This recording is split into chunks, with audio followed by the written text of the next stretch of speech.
Nós vamos abrir a Bíblia no livro de Êxodo. Êxodo no capítulo 4 ainda.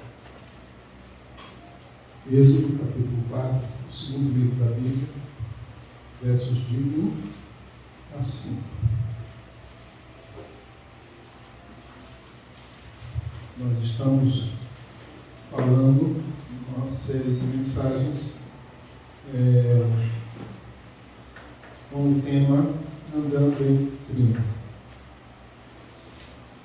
Êxodo capítulo 4, versos de 1 a 5, que dizem o seguinte: Então respondeu Moisés: Mas eis que não me crerão, nem ouvirão a minha voz, pois dirão: o Senhor não te apareceu.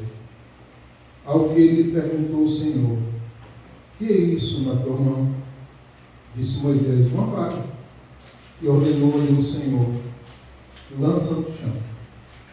E ele lançou no chão, e ela se tornou uma cobra. E Moisés fugiu dela. Então disse o Senhor a Moisés: estende a tua mão e pega-lhe pela cauda. Estendeu ele a mão e lhe pegou, e ela se tornou uma vara na sua mão. Para que eles creiam que te apareceu o Senhor, o Deus de seus pais, o Deus de Abraão, o Deus de Isaac, o Deus de Jacó. Que Deus abençoe a sua palavra. Bem, queridos, nós já estamos na terceira mensagem dessa série. Nas outras nós estivemos trabalhando, falando sobre Moisés, a primeira, Moisés do 0 aos 80 anos, quando ele viveu um tempo de derrota constante. Moisés sofreu das mais diversas formas que podia ter sofrido, Situação de humilhação, de desconforto, sentimento de inferioridade, amargura, desesperança, depressão. Não foi fácil para ele. Mas então o Senhor, Deus, aos 80 anos, chama Moisés para viver em triunfo, viver agora diferente, de uma maneira diferenciada. Aparentemente estava tudo bem, as coisas agora iam dar certo, Então, como foi dito, surgiram alguns fatos, que nós achamos importante analisar mais de perto. Moisés, ele tremeu diante da possibilidade do triunfo. E a gente vê esse tremor dele, esse medo dele, nos questionamentos que ele faz a Deus. E nós entendemos que Moisés, dentro desses questionamentos, como se ele estivesse preso em algumas cordas. Essas cordas eram condição de vida que ele estava enrolado. Eram circunstâncias que o prendiam para que ele pudesse aí viver em triunfo e seguir adiante, marchar adiante numa vida triunfante. A primeira corda que nós já conversamos e analisamos aqui foi a corda da inferioridade e da incapacidade. Ele se colocou diante de Deus como que ele não tinha condição de fazer nada, e aquela pergunta: quem sou eu? Quem sou eu para ir lá e tirar os filhos de Israel lá do Egito? Mostra que ele tinha uma fraqueza nesse lado, nessa circunstância. Na verdade, Moisés tinha sido muito castigado pela vida, e ele nutria um sentimento de muita inferioridade. Interessante, queridos, que é importante que nós não confundamos o sentimento de inferioridade com humildade. O sentimento de inferioridade é você olhar para si e se sentir completamente incapaz de fazer qualquer coisa. Mas a humildade não. A humildade é um posicionamento das pessoas sem orgulho e sem vaidade, né? Então, essa é a diferença de um para o outro. A segunda corda que nós começamos a falar, e não falamos direito por conta do tempo, eu olhei para o relógio, estava já bem avançado, a hora e o tempo era muito extenso. Eu preferi fazer um resumo, mas agora eu vou falar algumas coisas que deixamos de falar na semana passada. A segunda corda é a corda da rejeição, né? Ele se sentia rejeitado. Ele tinha vivido sua vida inteira sobre o manto da rejeição. Ele sofria muito, porque quando mais novo, ele não conseguia ter amigos egípcios porque ele era hebreu. E não conseguia ter amigos hebreus porque vivia no palácio do Egito. Então, era o tempo todo de rejeição. Depois, quando ele foge, mata o egípcio, que ele foge, vai para o deserto e lá chega até Midian. Lá, inicialmente, ele foi alvo de admiração, mas posteriormente ele começa a ser de novo rejeitado e desprezado porque ele não produzia, né? Toda a sua educação, tudo aquilo que ele tinha, que ele trouxe do Egito, todo o seu conhecimento, não produzia dinheiro, né? Então ele passou a ser rejeitado e a rejeição, ela é muito terrível e assim, e o medo da rejeição tem sido um fator paralisante dos cristãos. Muitas das vezes a gente, como nós fizemos essa semana, nós saímos casa em casa, aqui, orando pelas pessoas, né? Mas muitos, não só no nosso meio, mas em todas as igrejas, muitos tiveram dificuldade verdadeiramente de ir em função de o que é que eles vão dizer? Eu vou ser rejeitado, né? Eu vou bater numa porta e as pessoas não vão abrir, ou vão dizer que não, vai bater a porta na minha cara. Então a gente perde muito, né? Por conta do medo da rejeição. Eu geralmente, quando alguém chega para mim, eu não vou por conta disso. Não vá, porque o não você já tem. O não nós já temos, né? A gente tem que ir para ver se aventurar o sim.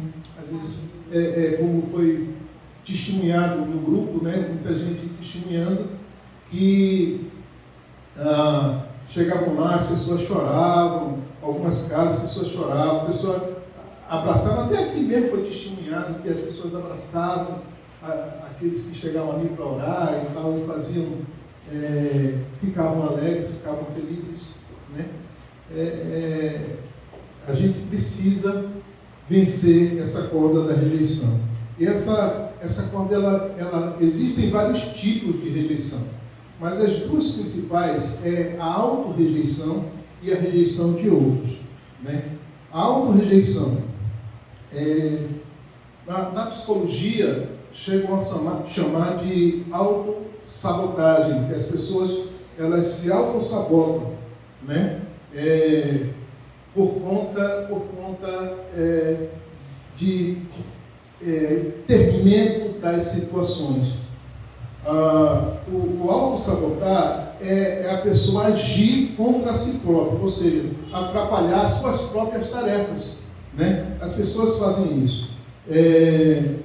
E como é que elas fazem isso? Através de vitimização, né? É o caso de pessoas que se encontram meios para justificar os seus sofrimentos, a fim de obter gratificações em troca. Através da negação, nessa modalidade de autossabotagem, o indivíduo nega suas próprias necessidades e desejos, a fim de evitar a experimentação do fracasso, né? A culpabilidade, ao se culpar constantemente, a pessoa evita de enfrentar os julgamentos alheios, mas entra num ciclo punitivo de autocobrança desnecessário. A procrastinação Aqui o autossabotador deixa tudo para depois. O fato de postergar tarefas funciona como um mecanismo de defesa diante da sensação de incapacidade. Inconstância. Uma pessoa autossabotadora tem o hábito de não concluir o que começa. Assim, ela se protege não só do fracasso, mas também das consequências do sucesso.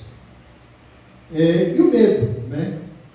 Sentir medo é comum e natural, mas se ele torna autossabotagem quando ele se torna autossabotagem quando é excessivo e é paralisante.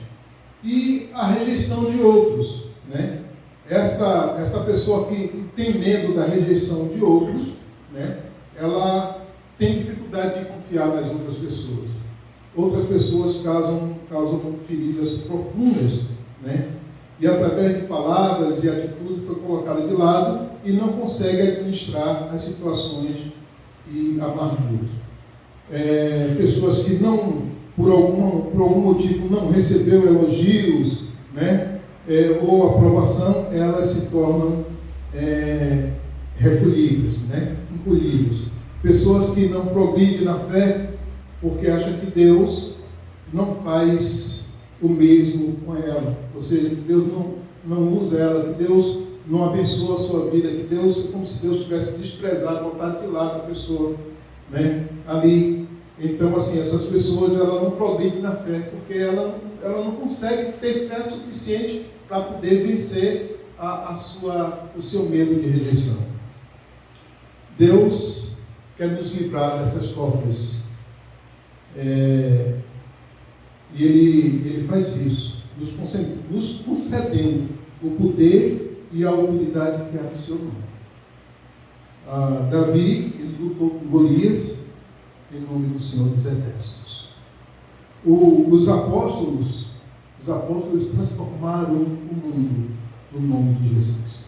Quando nós tomamos posse do nome de Jesus, quando nós tomamos posse do poder que há no nome de Jesus, não existe dificuldade, não existe barreiras para nós vencermos.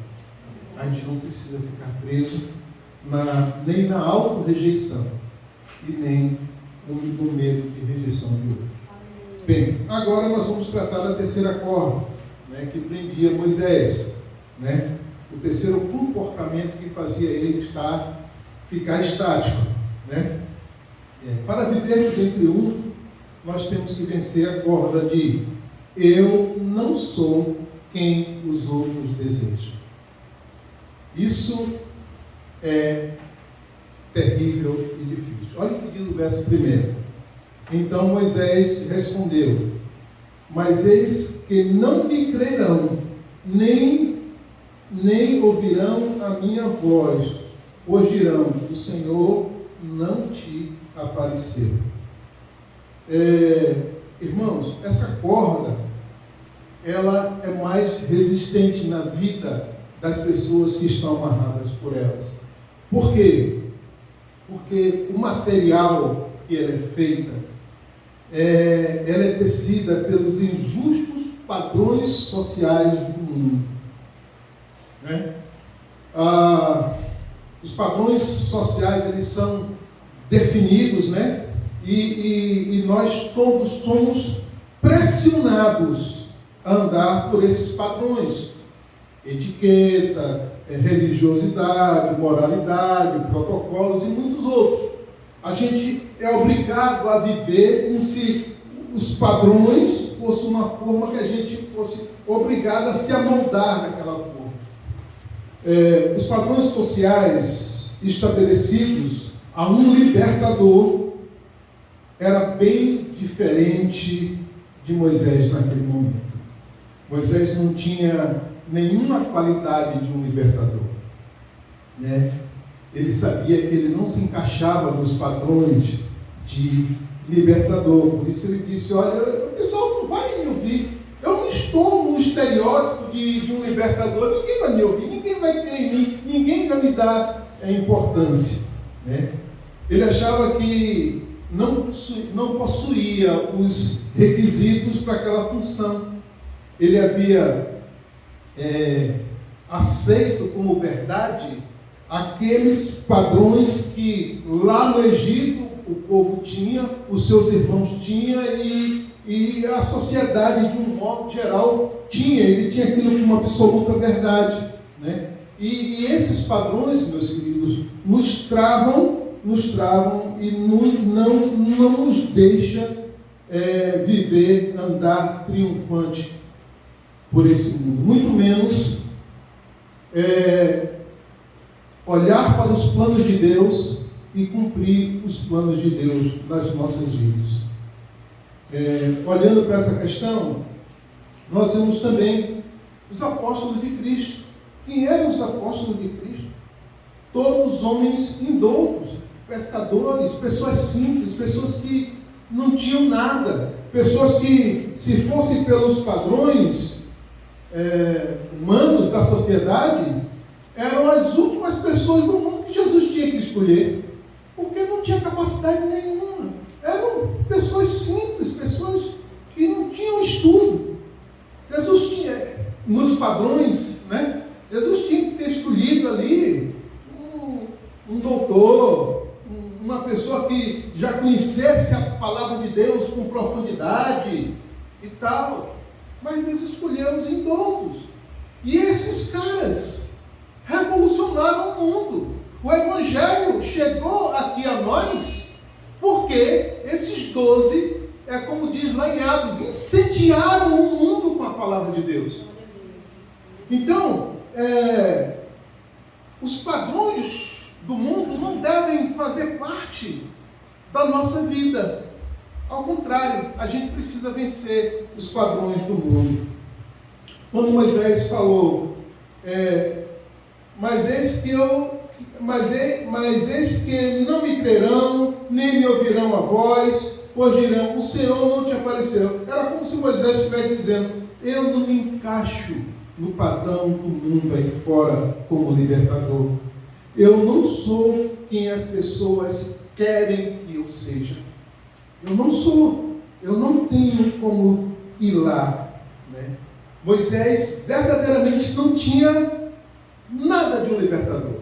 Ele não falava como um libertador. Até no verso 10 do capítulo 4 mesmo, diz assim, então Moisés disse ao Senhor, Senhor, eu não sou eloquente, nem o fui dantes, nem ainda depois que falaste ao teu servo, porque sou pesado de boca e pesado de língua. Moisés, ele dizia, olha, eu não consigo falar direito, eu não sei falar direito, né? Alguns dizem que ele era gado, né? Como é que eu vou? Eu não sei falar como um libertador. Eu não tenho como falar como um libertador. Por outro lado também, o libertador tem aquele tipo do homem grande, forte e bonito, né? No cinema a gente só vê assim, não é? Moisés não tinha esse tipo. Moisés não era bonito e forte como um libertador, né? A sua pele estava feia, queimada pelo sol, né? As suas roupas eram roupas rotas, não eram mais roupas de um nobre como ele vestia lá no Egito. Não era mais aquele jovem forte e imponente que fora um dia. Moisés agora era outra pessoa. Era um homem frágil e velho, apoiado em uma vara, descalço diante de Deus. Moisés pensava que nem Faraó, nem os egípcios e nem os irmãos iriam lhe respeitar. Muitas vezes a gente, pelo fato de a gente não estar dentro dos padrões humanos, dos padrões que são ditados aí fora, a gente se acha incapaz, a gente se encolhe, a gente não vai à frente, a gente não cumpre aquilo que é determinado por Deus para nós cumprirmos, né? A gente se encolhe. Moisés estava fora dos padrões humanos, mas é justamente esse que Deus pegou para ser o libertador de Israel. Esses padrões se tornam fortes em nós a cada dia, principalmente hoje, com o evento da internet, com o evento da comunicação, tudo muito rápido, as informações chegam a nós com muita rapidez, né? Cada dia que passa, a gente é mais empurrado para assimilar esses padrões e viver segundo eles. E eles são estabelecidos como se fosse verdade. Como se fosse verdade, né?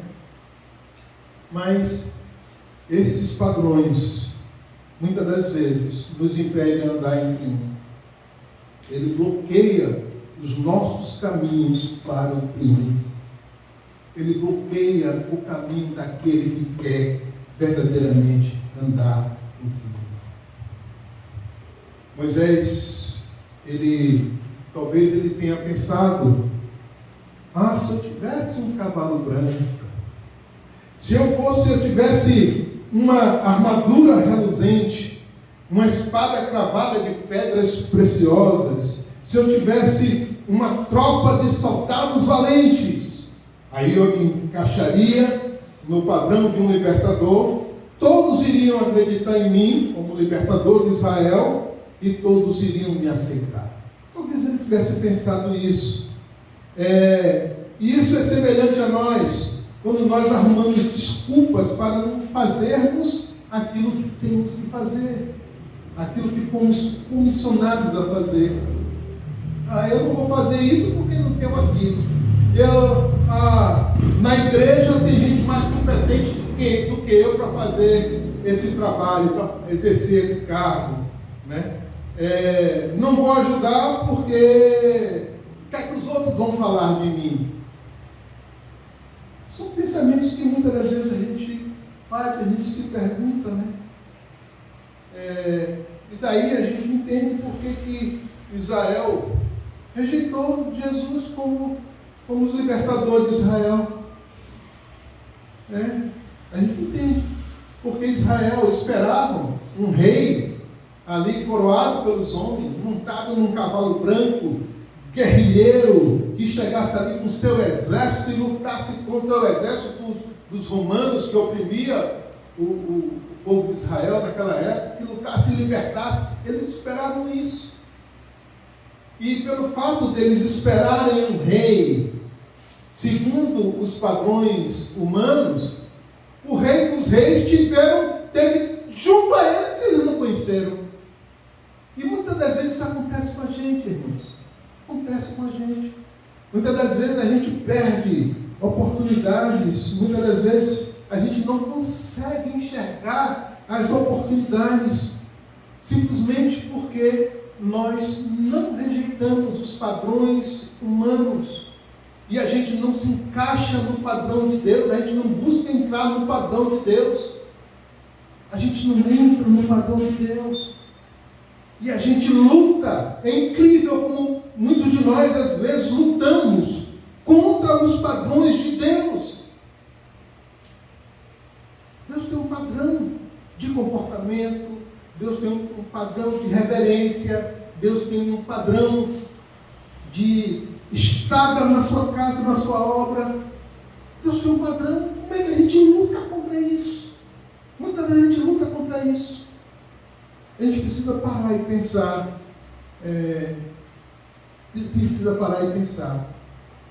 João, o apóstolo João, no capítulo 1, o verso 11, ele fala sobre a vinda de Jesus. Ele diz assim: veio para o que era seus e os seus não o receberam.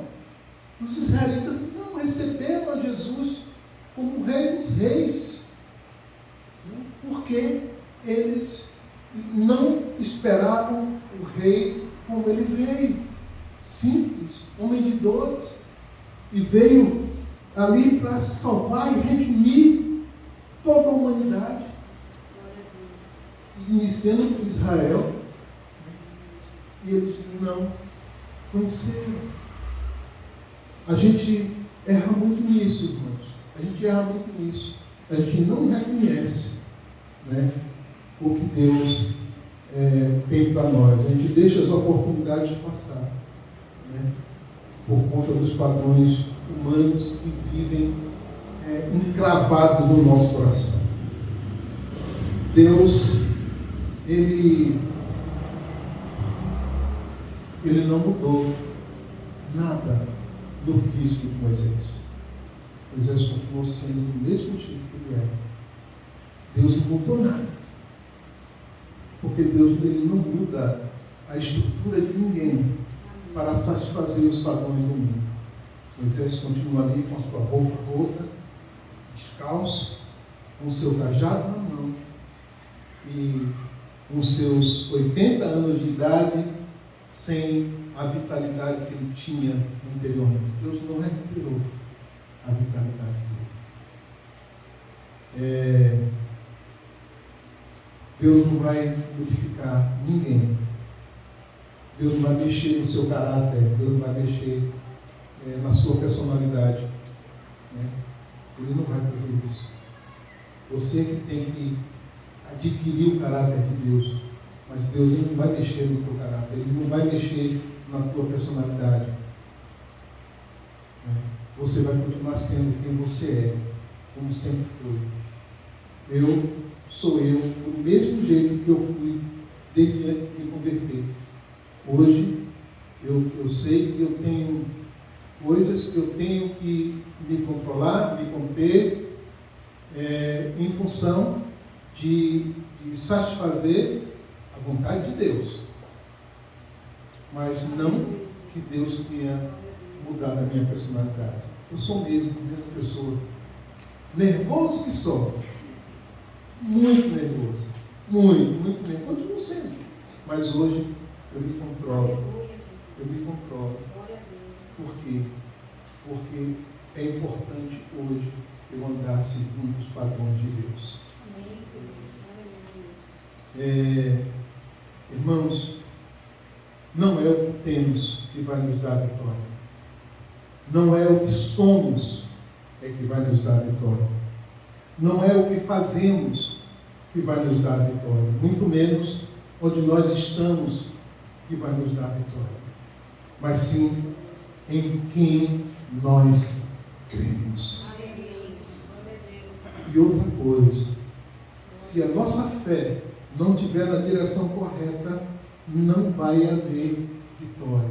Se a nossa fé estiver na beleza, na capacidade pessoal, na inteligência, tenha certeza que o triunfo não vai acontecer.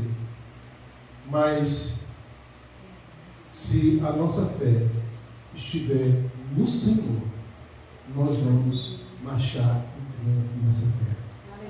É interessante que quando Samuel foi lá para ungir Davi, antes de Davi chegar, Davi estava no campo, logo foi Eliabe, se apresentar, e Moisés no coração dele, ou Moisés, Samuel no coração dele, disse: certamente esse é o rei que Deus quer. Quando viu lá Eliabe, cara altão, fortão, bonitão, e tal, esse é o rei perfeito. E Deus disse: não é esse que eu quero. Não olhe para a aparência. Não olhe para a aparência, porque eu não olho para a aparência, eu olho para o coração. Olhe para o coração.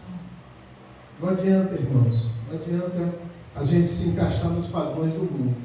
A gente está perfeito nos padrões do mundo e imperfeito para Deus. Bem, Deus quer nos libertar dessa corda. Deus quer nos libertar. E por isso que ele responde a Moisés, a partir do verso 2, ele diz assim: ao que ele perguntou o Senhor: que é isso que está na tua mão? Disse Moisés: uma vara. Ordenou-lhe o Senhor: lança no chão.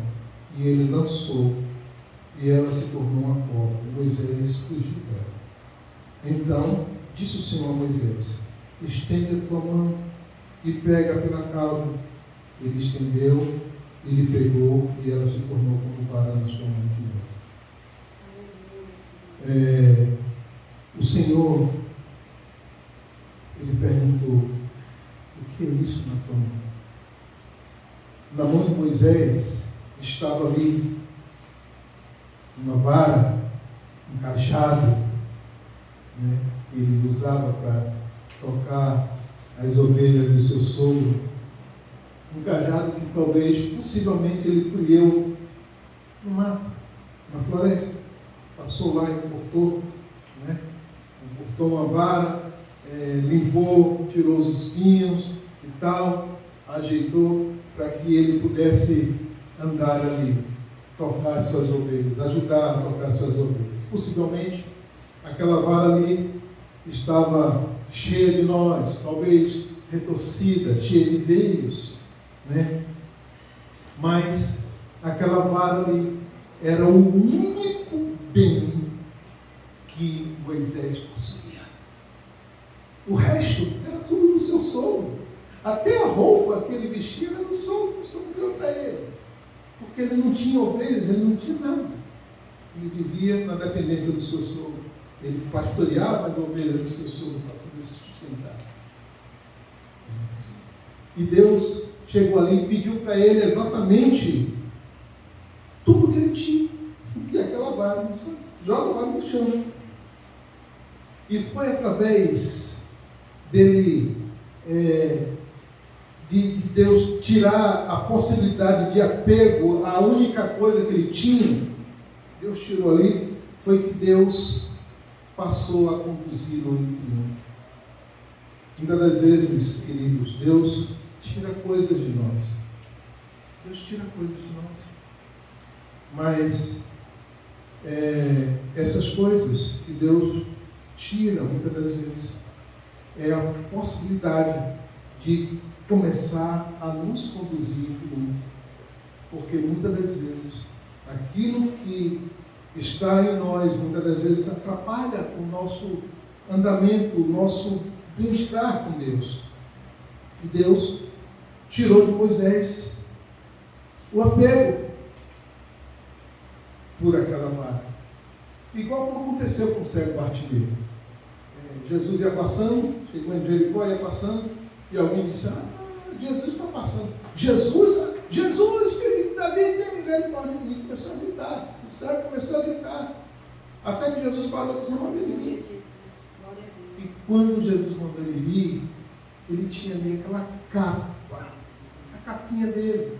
A capa que quando chovia, o cobria para ele não tomar chuva. A capa que quando fazia frio, ele vestia e para não sentir frio. Era a mesma capa que quando estava o sol escaldante, ele se cobria para não se queimar ao sol. Aquela capa tinha muito valor para ele. Mas foi a primeira coisa que ele deixou para trás para se encontrar com Cristo, para se encontrar com Jesus. Ele deixou para trás. Não fez nada mais precioso do que Jesus na vida dele naquele momento. Não deixou nada mais precioso do que o encontro dele com Cristo naquele momento.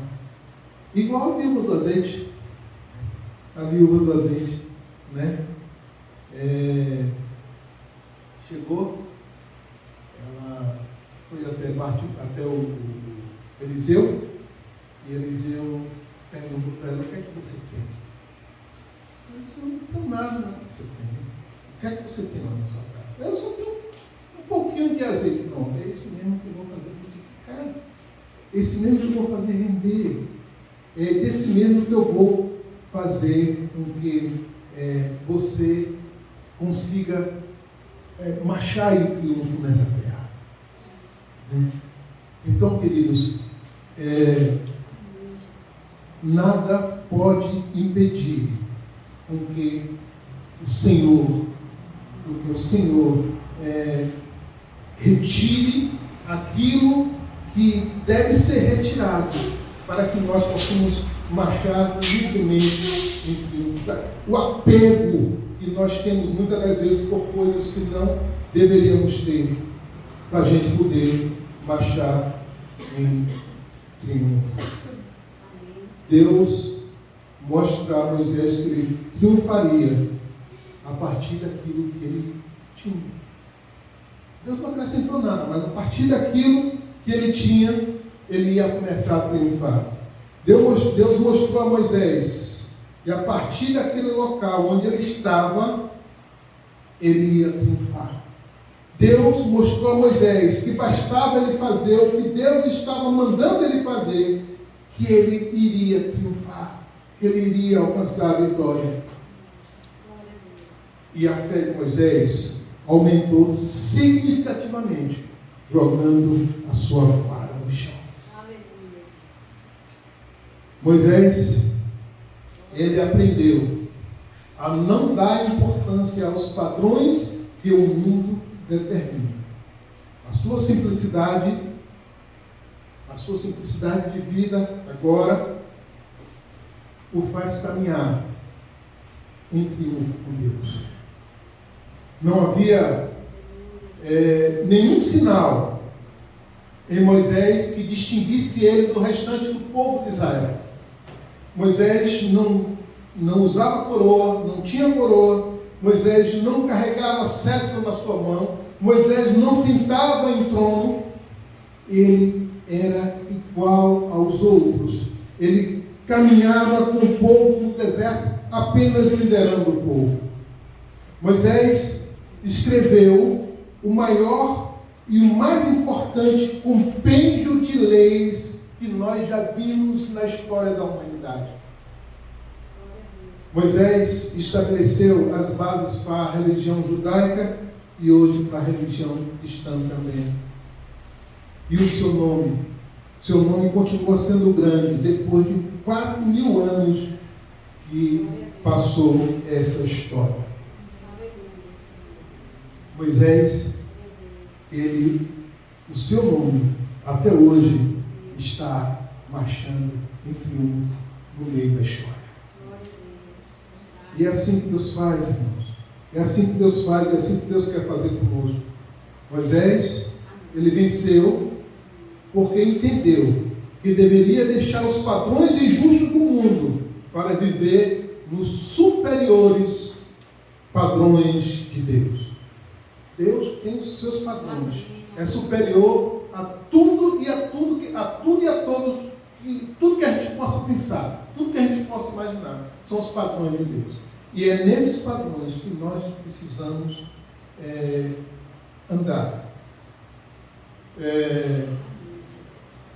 Ele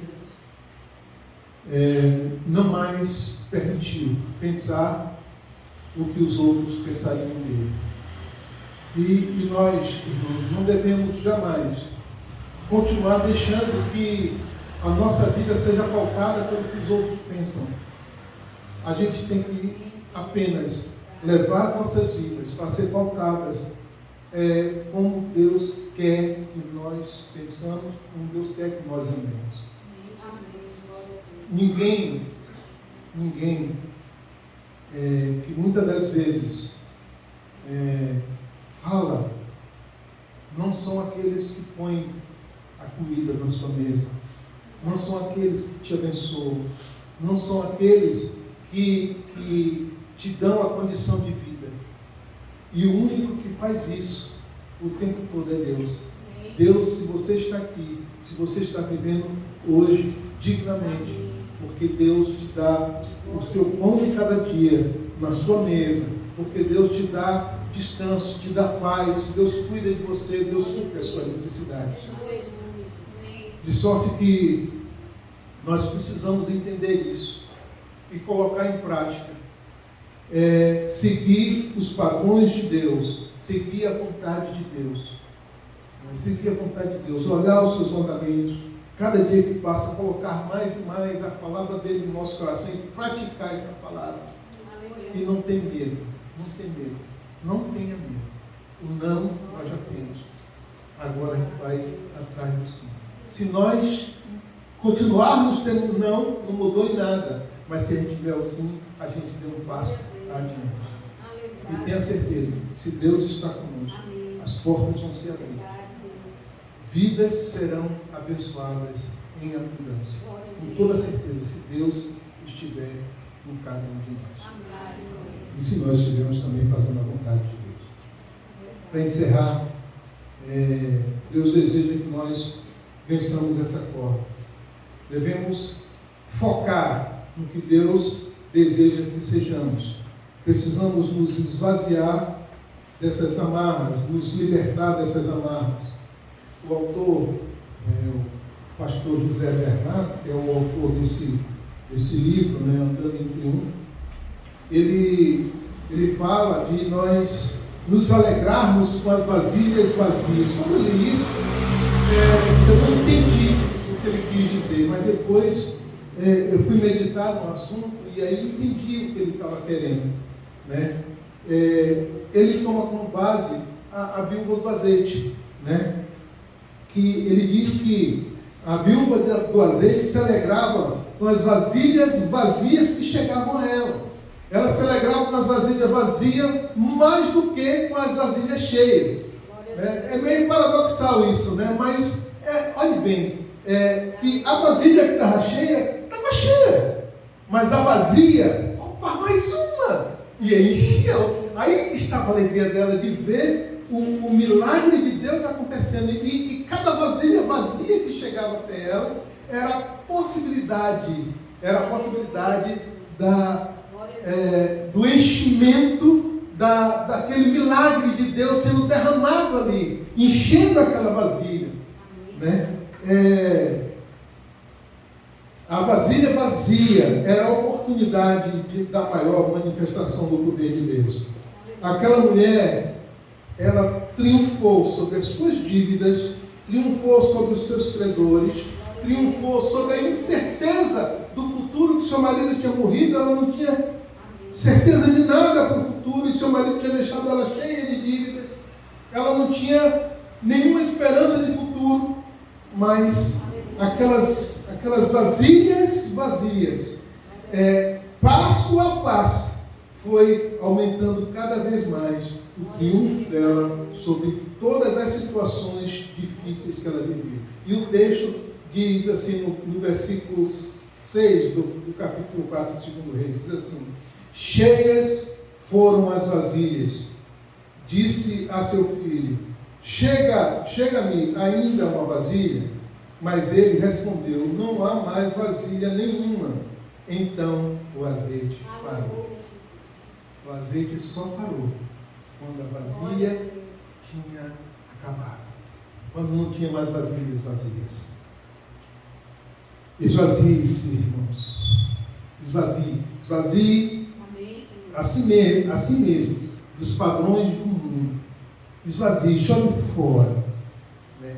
E deixe Deus milagrosamente te encher com os seus filhos.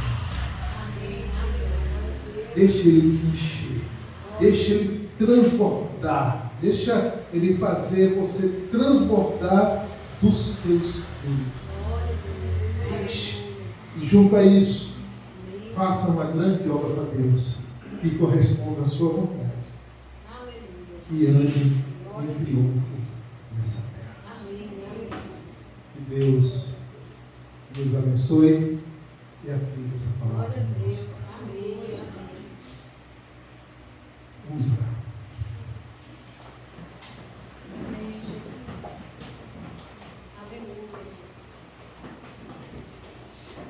Amado Deus,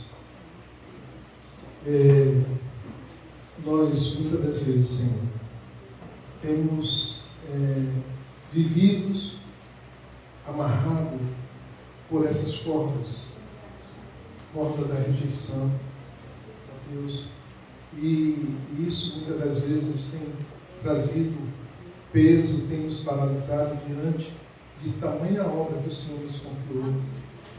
A gente tem muitas das vezes parado, Senhor, na corda que eu não sei o que é que os outros vão achar, ou que os outros querem que eu seja. Meu Deus, livra-nos dessa corda, Senhor. Nos liberta, Pai. Nos liberta, ó Deus, que o Senhor, neste momento, esteja quebrando da tua igreja, uma por uma, porta desse gênero, que pode nos prender e nos deixar paralisado, ó Deus, para a tua causa, para a tua obra. Meu Deus, eu tenho certeza, Senhor, que o Senhor desejo uma igreja pujante, uma igreja que marche com todo vigor, com toda alegria, ó Deus, em direção a concluir o projeto que o Senhor tem para este lugar. Mas a tua igreja, Senhor, muitas das vezes se vê amarrada por determinadas portas e não consegue andar em firme. Deus, nos liberte, Senhor. Começando por mim, ó Deus. Livre toda corda que possa estar, ó Deus, nos paralisando em função da tua obra. Nos liberta, Pai, e nos faz marchar avante, marchar em triunfo. Que, como nessa quinta-feira, as pessoas puderam ver a tua igreja nessa terra, neste lugar, marchando em triunfo, que nós possamos continuar marchando todos os dias, que nós possamos ser exemplos nessa cidade, que as pessoas possam olhar para nós e contemplar verdadeiramente um povo que marcha em triunfo, porque Deus assim abençoa, porque Deus assim guia, porque Deus direciona, porque Deus cuida e Deus faz-nos andar dessa forma. Muito obrigado, Deus, por tudo. Fica conosco. Oramos no nome de Jesus. Amém.